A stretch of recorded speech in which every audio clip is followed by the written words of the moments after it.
Acres of Diamonds by Russell H. Conwell. Recording by Phil Chenevert. Acres of Diamonds. When I was going down the Tigris and Euphrates rivers many years ago with a party of English travelers, I found myself under the direction of an old Arab guide whom we hired up at Baghdad, and I have often thought how that guide resembled our barbers in certain mental characteristics. He thought that it was not only his duty to guide us down those rivers and do what he was paid for doing, but also to entertain us with stories curious and weird, ancient and modern, strange and familiar. Many of them I have forgotten, and I am glad I have, but there is one I shall never forget.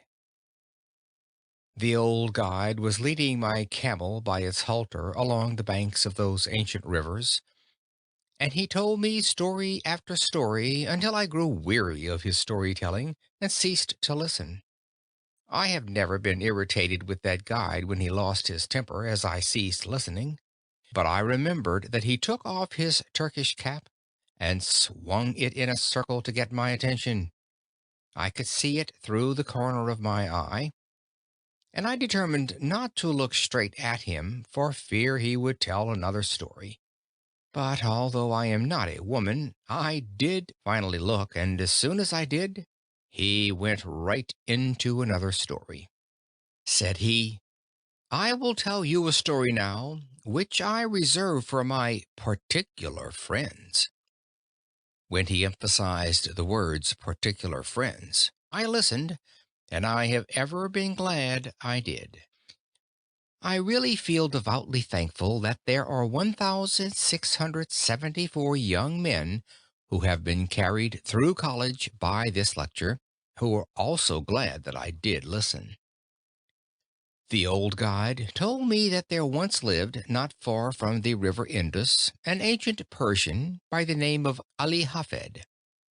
He said that Ali Hafed owned a very large farm, that he had orchards, grain fields, and gardens, that he had money at interest and was a wealthy and contented man.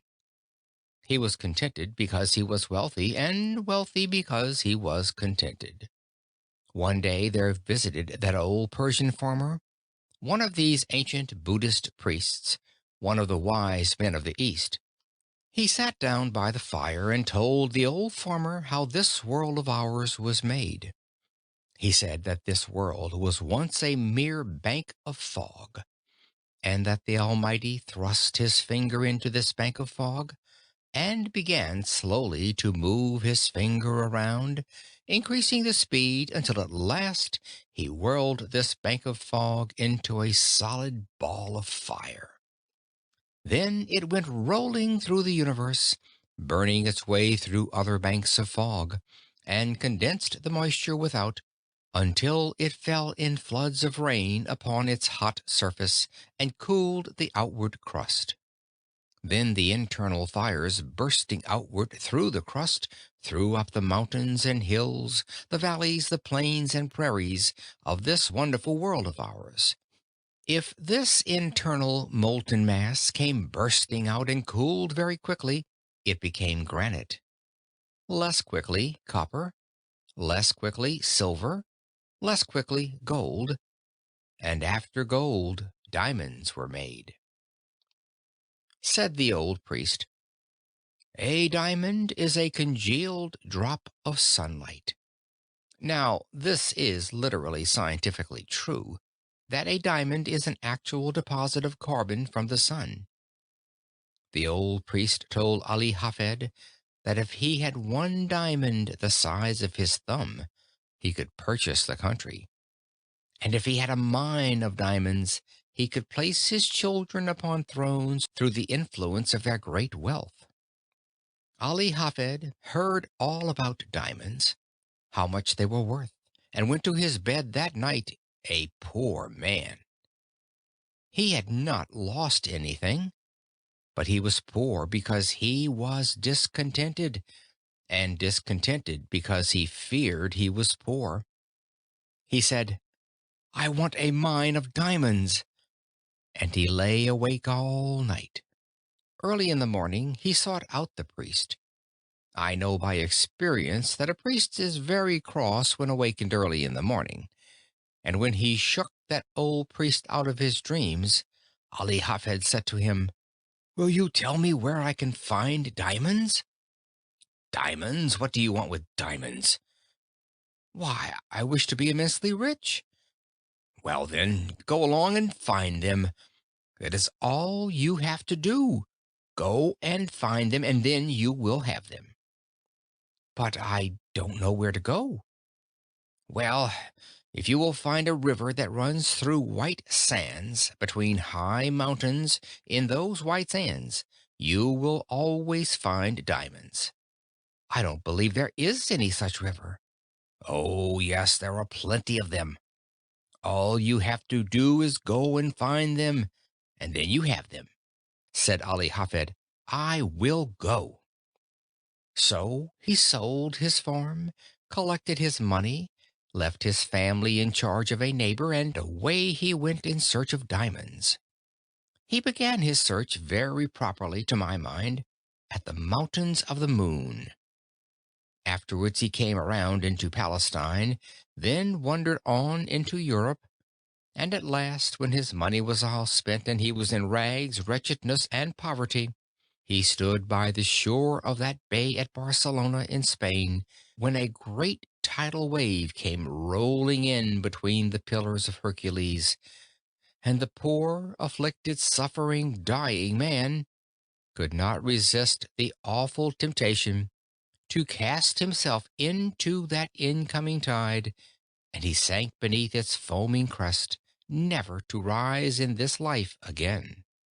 When that old guide had told me that awfully sad story, he stopped the camel I was riding on, and went back to fix the baggage that was coming off another camel, and I had an opportunity to muse over his story while he was gone. I remember saying to myself, why did he reserve that story for his particular friends? There seemed to be no beginning, no middle, no end, nothing to it. That was the first story I had ever heard told in my life, and would be the first one I ever read in which the hero was killed in the first chapter.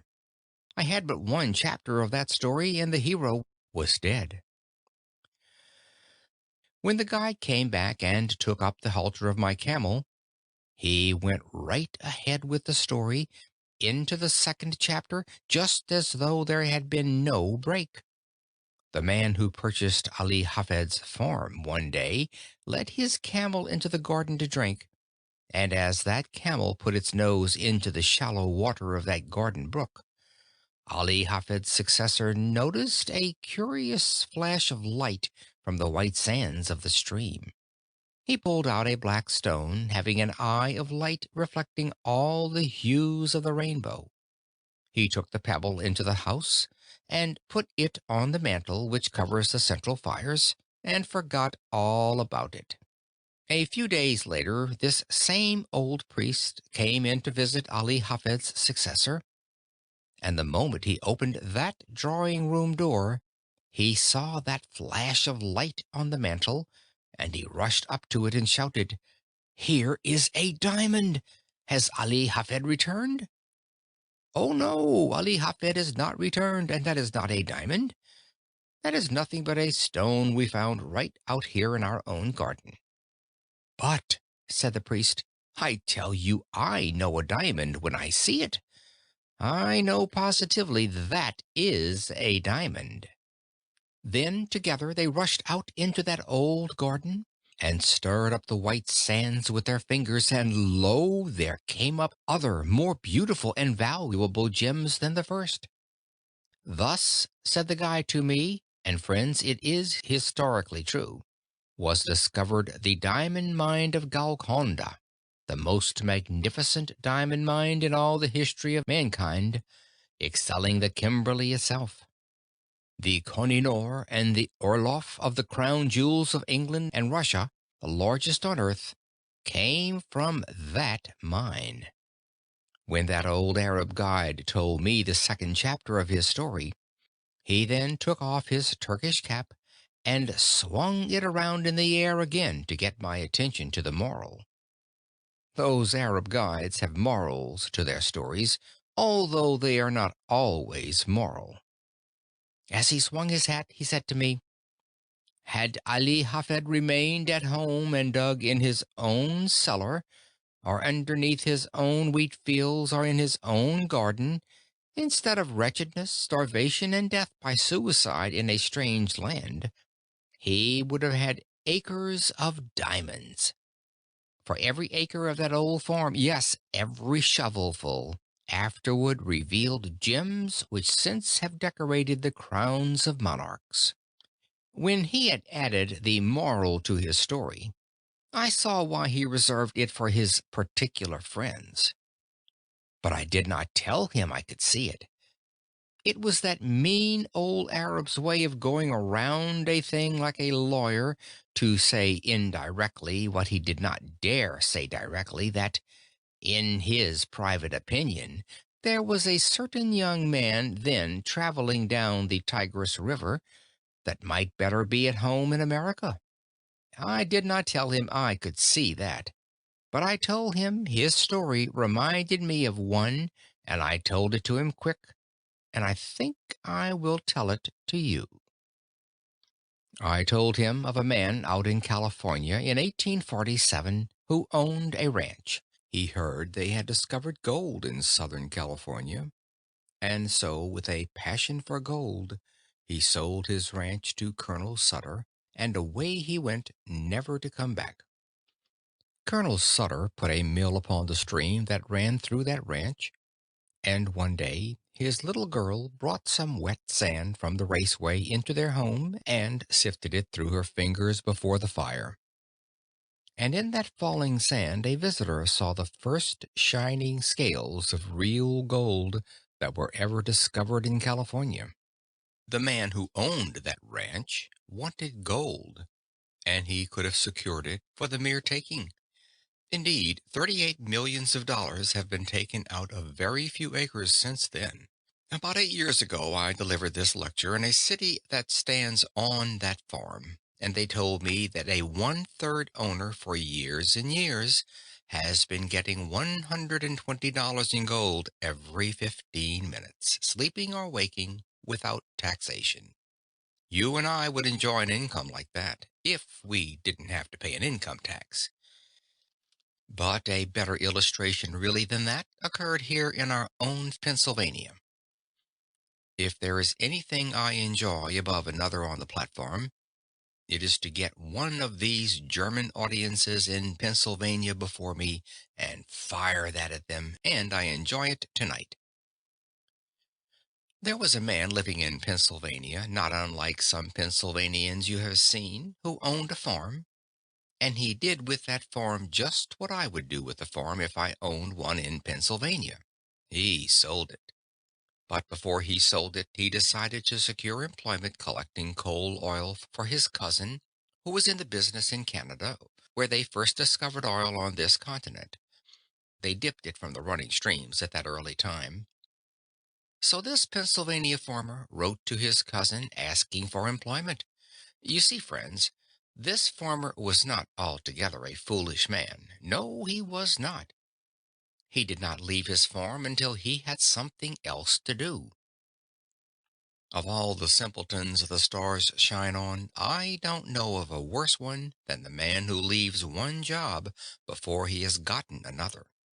That has especial reference to my profession and has no reference whatever to a man seeking a divorce. When he wrote to his cousin for employment, his cousin replied, "I cannot engage you because you know nothing about the oil business."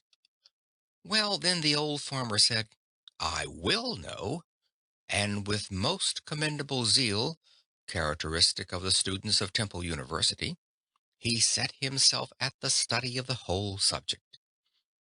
He began away back at the second day of God's creation, when this world was covered thick and deep with that rich vegetation which since has turned to the primitive beds of coal. He studied the subject until he found that the drainings really of those rich beds of coal furnished the coal oil that was worth pumping, and then he found how it came up with the living springs. He studied until he knew what it looked like, smelled like, tasted like, and how to refine it. Now, said he in his letter to his cousin, I understand the oil business. His cousin answered, all right, come on. So he sold his farm, according to the county record, for $833, even money, no sense. He had scarcely gone from that place before the man who purchased the spot went out to arrange for the watering of the cattle. He found the previous owner had gone out years before and put a plank across the brook back of the barn, edgewise into the surface of the water just a few inches. The purpose of that plank at that sharp angle across the brook was to throw over to the other bank a dreadful looking scum through which the cattle would not put their noses.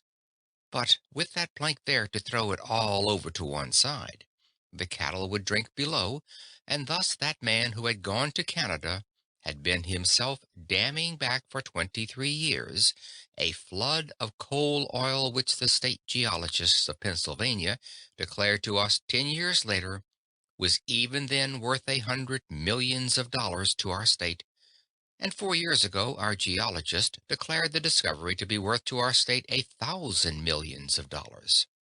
The man who owned that territory on which the city of Titusville now stands, and those Pleasantville valleys, had studied the subject from the second day of God's creation clear down to the present time.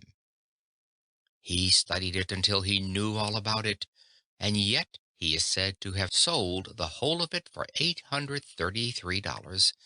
And again I say, no sense. But I need another illustration. I found it in Massachusetts, and I am sorry I did because that is the state I came from. This young man in Massachusetts furnishes just another phase of my thought. He went to Yale College and studied mines and mining, and became such an adept as a mining engineer that he was employed by the authorities of the university to train students who were behind their classes.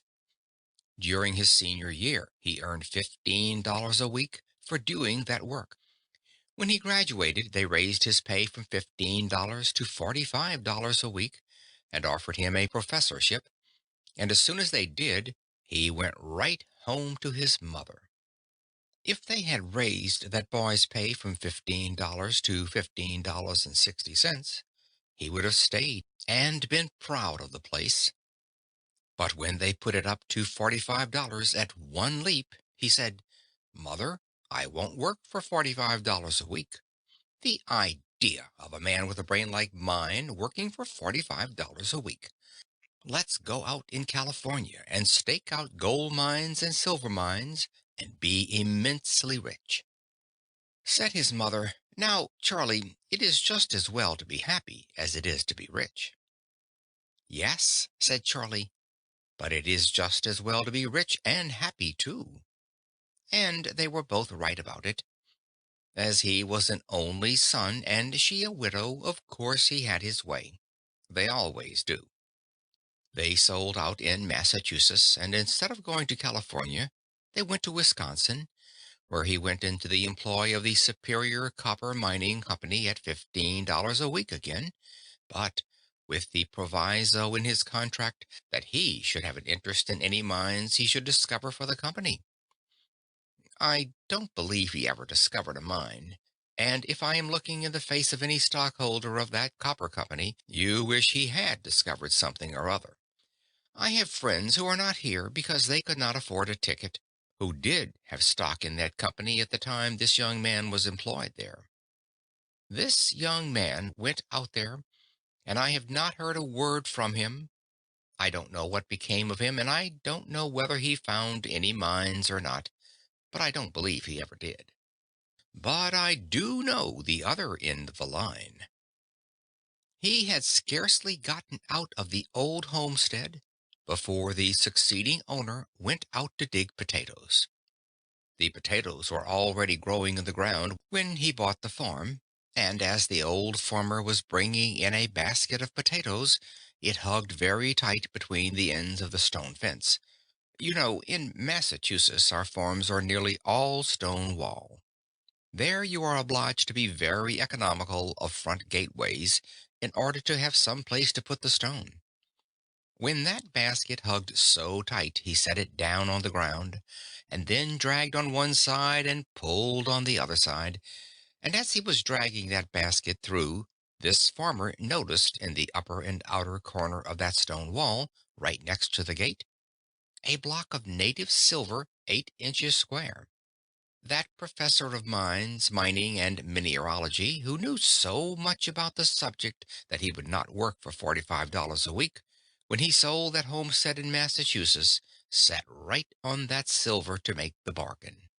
He was born on that homestead, was brought up there, and had gone back and forth rubbing the stone with his sleeve until it reflected his countenance and seemed to say, "Here is $100,000 right down here just for the taking." But he would not take it.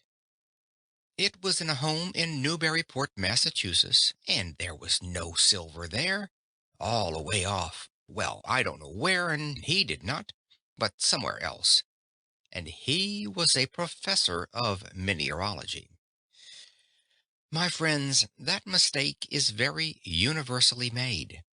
And why should we even smile at him?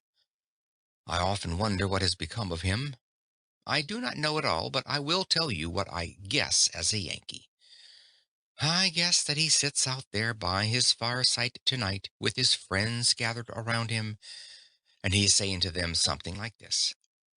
"Do you know that man Conwell who lives in Philadelphia?" "Oh, yes, I have heard of him."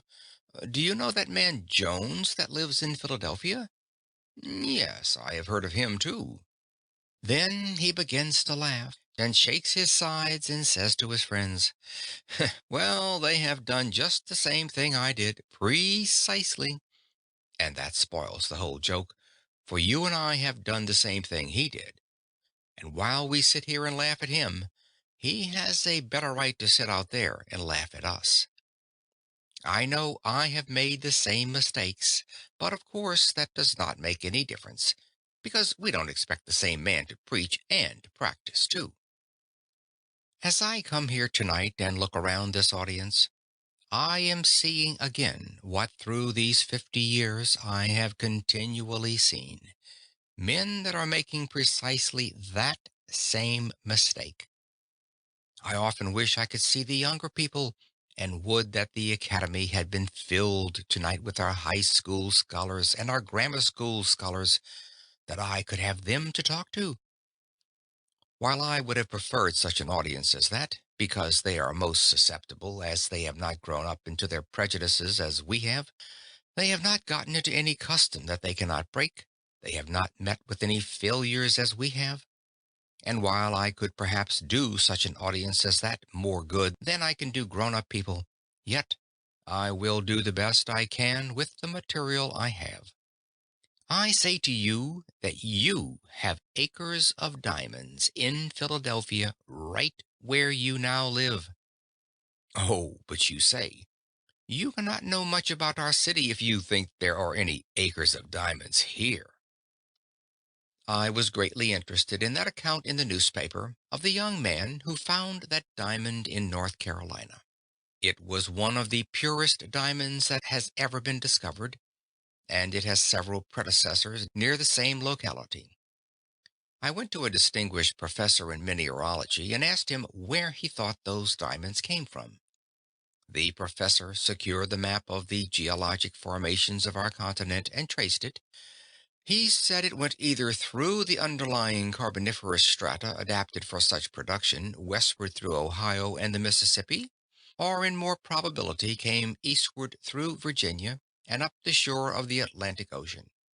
It is a fact that the diamonds were there, for they have been discovered and sold, and that they were carried down there during the drift period from some northern locality. Now, who can say but some person going down with his drill in Philadelphia will find some trace of a diamond mine yet down here? Oh, friends, You cannot say that you are not over one of the greatest diamond mines in the world, for such a diamond as that only comes from the most profitable mines that are found on earth.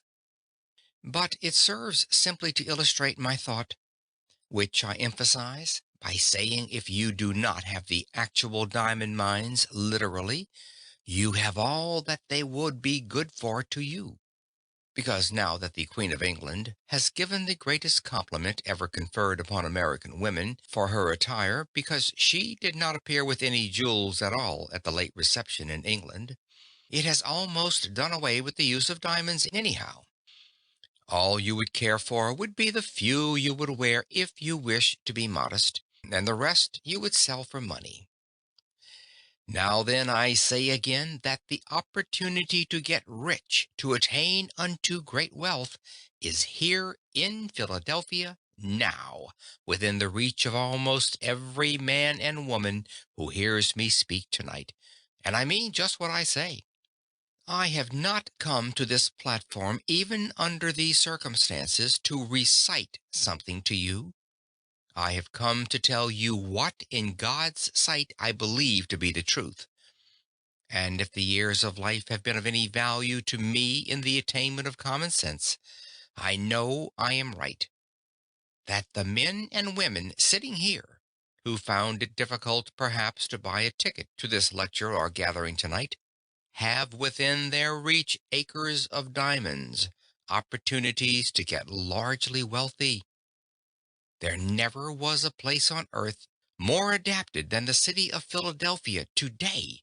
And never in the history of the world did a poor man without capital have such an opportunity to get rich quickly and honestly as he has now in our city. I say it is the truth, and I want you to accept it as such, for if you think I have come to simply recite something, then I would better not be here. I have no time to waste in any such talk, but to say things I believe. And unless some of you get richer for what I am saying tonight, my time is wasted. I say that you ought to get rich, and it is your duty to get rich. How many of my pious brethren say to me, "Do you, a Christian minister, spend your time going up and down the country advising young people to get rich, to get money?" Yes, of course I do. They say, "Isn't that awful? Why don't you preach the gospel instead of preaching about man's making money?" Because to make money honestly is to preach the gospel. That is the reason. The men who get rich may be the most honest men you find in the community. Oh, but says some young man here tonight, "I've been told all my life that if a person has money, he is very dishonest and dishonorable and mean and contemptible." My friend, that is the reason why you have none, because you have that idea of people. The foundation of your faith is altogether false. Let me say here clearly, and say it briefly, though subject to discussion which I have not time for here, 98 out of 100 of the rich men of America are honest. That is why they are rich. That is why they are trusted with money. That is why they carry on great enterprises and find plenty of people to work with them. It is because they are honest men. Says another young man, "I hear sometimes of men that get millions of dollars dishonestly." Yes, of course you do, and so do I. But they are so rare a thing in fact that the newspapers talk about them all the time as a matter of news until you get the idea that all the other rich men got rich dishonestly. My friend, you take and drive me, if you furnish the auto, out into the suburbs of Philadelphia and introduce me to the people who own their homes around this great city. Those beautiful homes with gardens and flowers, those magnificent homes, so lovely in their art.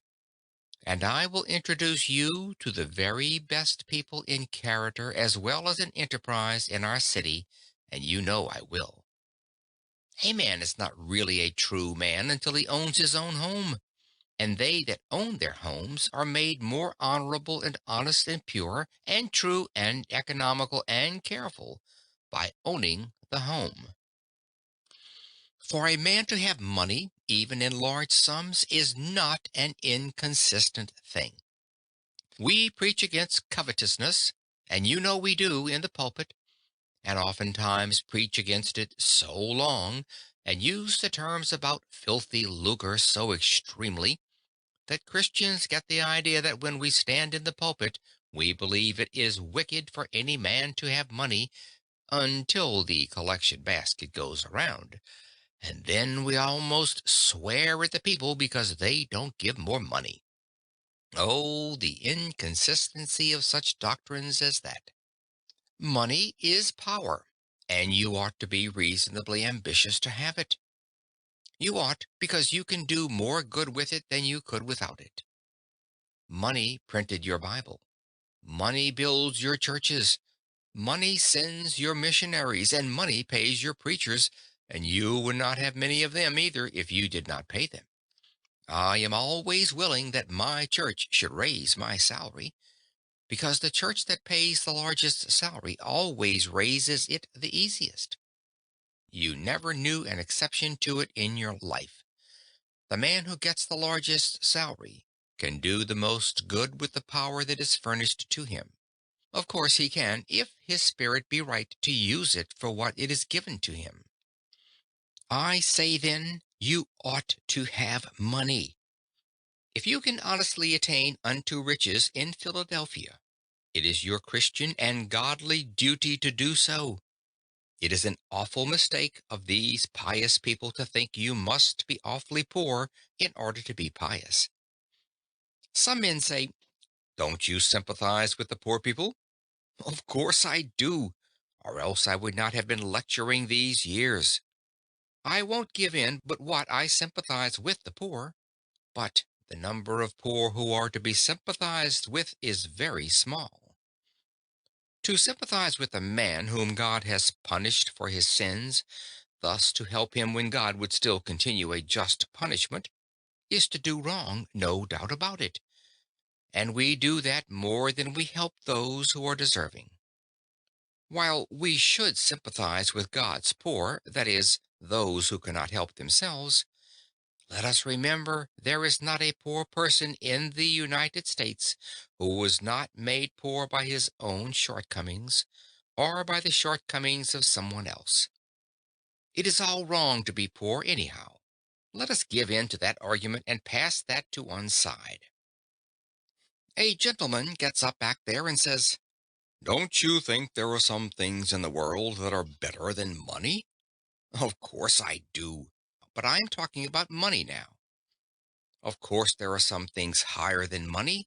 Oh, yes, I know by the grave that has left me standing alone that there are some things in the world that are higher and sweeter and purer than money.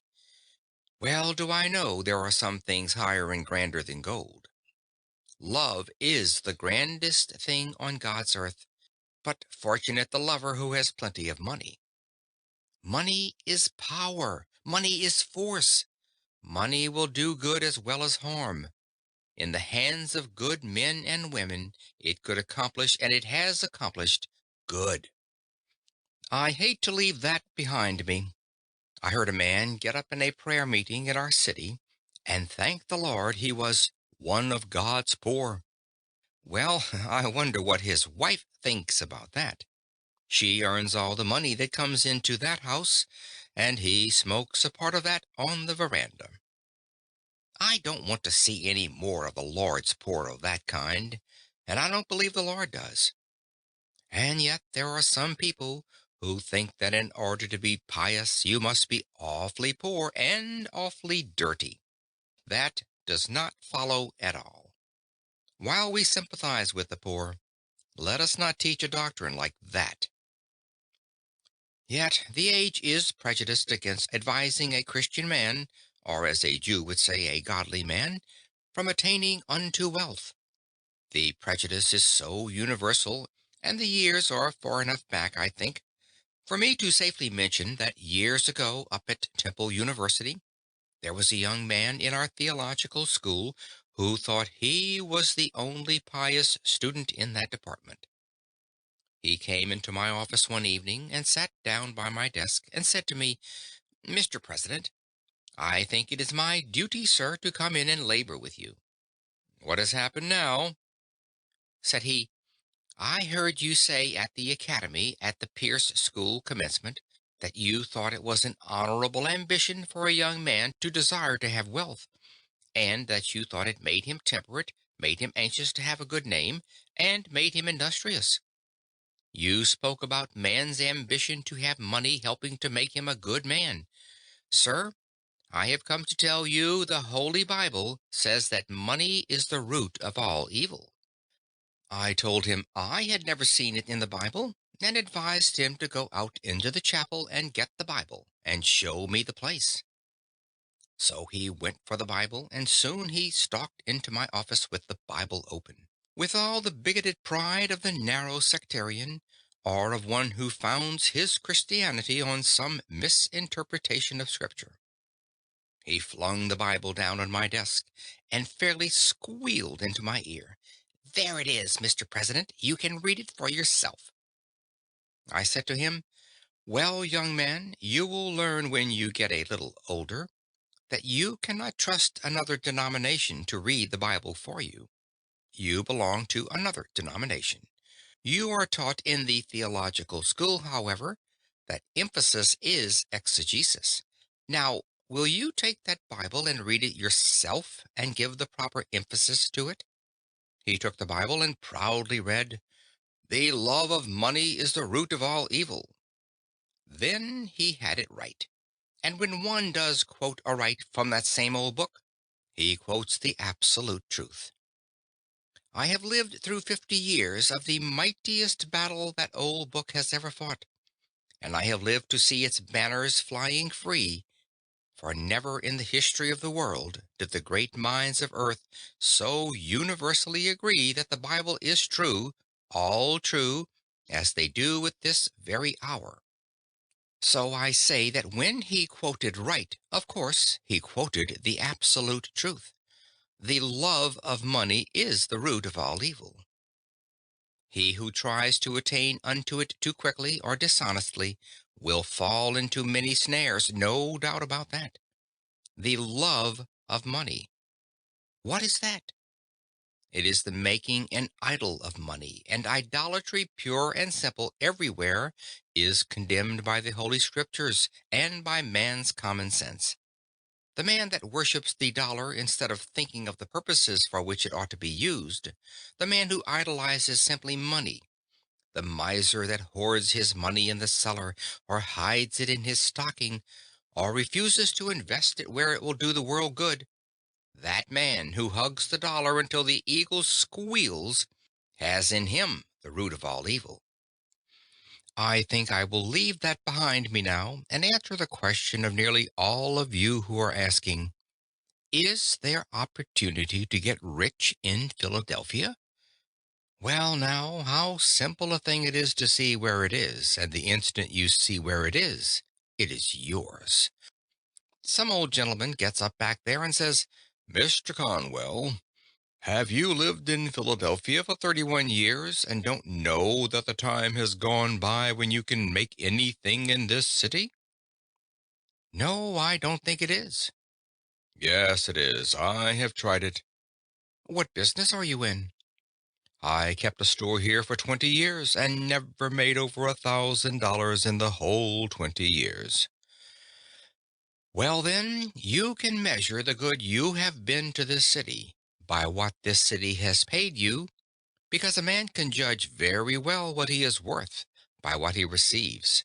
That is, in what he is to the world at this time.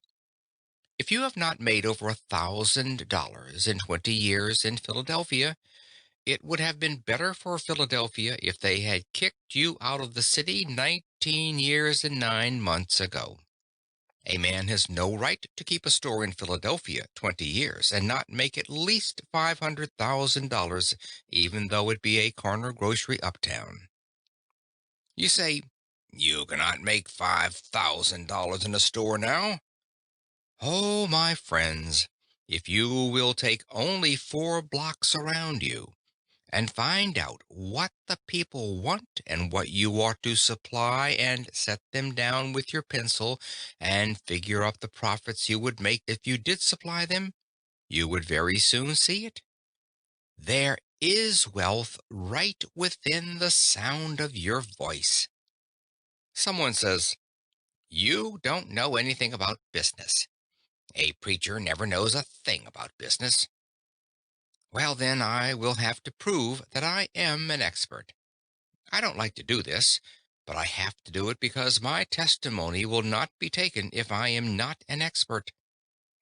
My father kept a country store, and if there is any place under the stars where a man gets all sorts of experience in every kind of mercantile transactions, it is in the country store. I am not proud of my experience, but sometimes when my father was away, he would leave me in charge of the store, though fortunately for him that was not very often. But this did occur many times, friends. A man would come in the store and say to me, "Do you keep jackknives?" "No, we don't keep jackknives." And I went off whistling a tune. What did I care about that man, anyhow? Then another farmer would come in and say, "Do you keep jackknives?" "No, we don't keep jackknives." Then I went away and whistled another tune. Then a third man came right in the same door and said, "Do you keep jackknives?" "No. Why is every one around here asking for jackknives? Do you suppose we are keeping this store to supply the whole neighborhood with jackknives?" Do you carry on your store like that in Philadelphia? The difficulty was, I had not then learned that the foundation of godliness and the foundation principle of success in business are both the same precisely. The man who says, "I cannot carry my religion into business," advertises himself either as being an imbecile in business, or on the road to bankruptcy, or a thief. One of the three, sure. He will fail within a very few years. He certainly will if he doesn't carry his religion into business. If I had been carrying on my father's store on a Christian plan, godly plan, I would have had a jackknife for the third man when he called for it. Then I would have actually done him a kindness, and I would have received a reward myself, which it would have been my duty to take. There are some over pious Christian people who think if you take any profit on anything you sell, that you are an unrighteous man. On the contrary, you would be a criminal to sell goods for less than they cost. You have no right to do that. You cannot trust a man with your money who cannot take care of his own. You cannot trust a man in your family that is not true to his own wife. You cannot trust a man in the world who does not begin with his own heart, his own character, and his own life. It would have been my duty to have furnished a jackknife to the third man, or the second, and to have sold it to him and actually profited myself. I have no more right to sell goods without making a profit on them than I have to overcharge him dishonestly beyond what they are worth. But I should so